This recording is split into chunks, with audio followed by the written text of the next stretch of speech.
নগাঁও জিলাৰ কচুৱা থানাৰ অন্তৰ্গত বিৰিঙাটিত যোৱা নিশা অগ্নিকাণ্ডৰ ঘটনাত অঞ্চলজুৰি তীব্ৰ চাঞ্চল্যৰ সৃষ্টি হয়। শ্বৰীফা খাতুন নামৰ এগৰাকী মহিলাৰ ঘৰত অগ্নি সংযোগ কৰাৰ অভিযোগ স্বামী ইছমাহিল আলীৰ বিৰুদ্ধে। যোৱা কিছুদিন ধৰি মহিলাগৰাকীক শাৰীৰিক আৰু মানসিক নিৰ্যাতন চলাই অহাৰ বাবে পত্নীয়ে স্বামীৰ কাষৰ পৰা উভতি যোৱাত স্বামী ইছমাহিল আলীয়ে ঘৰ দুৱাৰ জ্বলাই দিয়াৰ ভাবুকি প্ৰদান কৰি যোৱা নিশা ইছমাহিল আলীয়ে পেট্ৰল ঢালি জুই জ্বলোৱাত মহিলাগৰাকীৰ সম্পূৰ্ণ বাসগৃহ জুইত জ্বলি ভস্মীভূত হয়। স্থানীয় ৰাইজে জুই নুমাবলৈ চেষ্টা কৰে যদিও সম্পূৰ্ণ বাসগৃহৰ লগতে পশুধন নথি পত্ৰ সহ মূল্যৱান সামগ্ৰী জুইত জ্বলি ভস্মীভূত হয়। আজি এই সম্পৰ্কে মহিলাগৰাকীয়ে স্বামী ইছমাহিল আলী সহ জমিৰ হুছেইন আৰু ইক্ৰামুল হুছেইনৰ বিৰুদ্ধে কচুৱা থানাত এজাহাৰ দাখিল কৰে। ঘটনাটোৰ তদন্তক্ৰমে দোষীক কঠোৰ শাস্তি প্ৰদান কৰিবলৈ প্ৰশাসনক দাবী জনাই ভুক্তভোগীৰ লগতে স্থানীয় ৰাইজে। যোৱাকালি মানে ঘটনা এটা হৈ গ'ল, মানে আমাৰ ভণ্টিজনে মানে আমাৰে ভনী জোৱাই আৰু মোৰ ভণ্টি হয়, এজনে ঘৰতে মানে দুজনে মানে কিবা এটা মুখৰে তৰ্কাতৰ্কি হয়। তৰ্কাতৰ্কি হোৱাৰ ভাৱত আমাৰ ভণ্টিজনে আমালৈ ফোন কৰে। ফোন কৰাৰ পিছত মই বোলো ক'লোঁ যে তহঁতে তৰ্কাতৰ্কি কৰিব নালাগে, গতিকে কি হৈছে আমি সামাজিক হিচাপত চাম, তই আমাৰ ঘৰলৈ বাপেকৰ ঘৰলৈ গুচি আহা।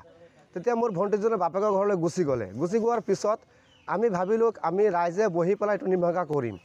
তাৰপিছত কি কৰিলে, আমাৰ ভণ্টিজনে 2 দিন আমাৰ ঘৰত থকাৰ পিছত 3 দিনৰ মূৰত সেই জোৱাইখনে আকৌ ফোন কৰি থাকে। ৰাতি 10টাৰ বজাত এবাৰ ফোন কৰে। ফোন কৰি পেলাই মোৰ ভণ্টিজনক মাতে ঘৰলৈ আহিবলৈ। তেতিয়া মোৰ ভণ্টিজনে ক'লে মই ইমান ৰাতি বাপেকৰ ঘৰৰ পৰা আহিব নোৱাৰিম, গতিকে ৰাতি পোহৰ হ'লে মই আহিম।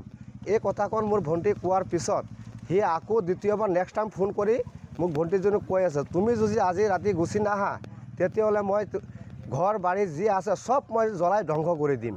গতিকে সেইখন কথাৰ ভাবুকিতে আমি ইমানটো মানে আমাৰ মনত ভাৱ লোৱা নাই। গতিকে 1 ঘণ্টাৰ পিছত আকৌ নিষ্টাম ফোন কৰি পেলাই কৈ আছে, লগৰ আচপাছ গাঁৱলীয়া মানুহ কৈ আছে যে ঘৰত জুই লাগি গ'ল।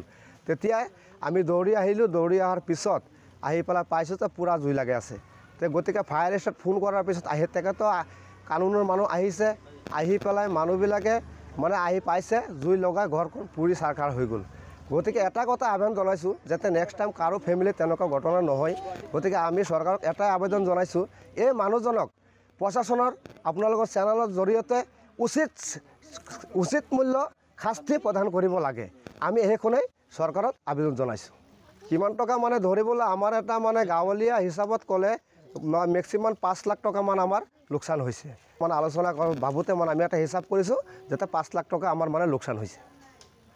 মানে আপোনাৰ 4টা ছাগলী আছিলে, গাভিনী ছাগলী, তাৰপিছত হাঁহ আছিলে 20টামান, কুকুৰা চৰাই আছিলে 10টামান, আৰু যিমান ঘৰতে কাগজ পতি নথি NRC যিমানেই বেংক বেলেঞ্চ যিমান আছিলে, টকা পইচা অলপ আছিলে, সোণৰ বস্তু আছিলে, গোটেই খোবা আমি একো বস্তু মানে আমাৰ হাতত ল'ব পৰা নাই। গোটেই খোবা পুৰি একদম চাৰখাৰ হৈ গ'ল, বচাব পৰা নাই। গতিকে আমি এটাই আবেদন কৰিছোঁ আপোনালোকৰ চেনেলৰ জৰিয়তে আমাৰ প্ৰশাসনক বা আমাৰ হিমন্ত বিশ্ব শৰ্মা ছাৰক এটা আবেদন জনাইছোঁ যে এই মানুহজনক উচিত শাস্তি দি প্ৰদান কৰিব লাগে। আমাৰ এইটো দাবী।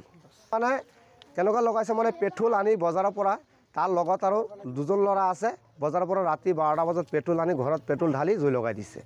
পেট্ৰল লগাই যদি পেট্ৰল ঢালি পেলাই জুই লগাই, আপোনালোকেতো জানেই পেট্ৰলৰ জুই কেনেকুৱা হয়।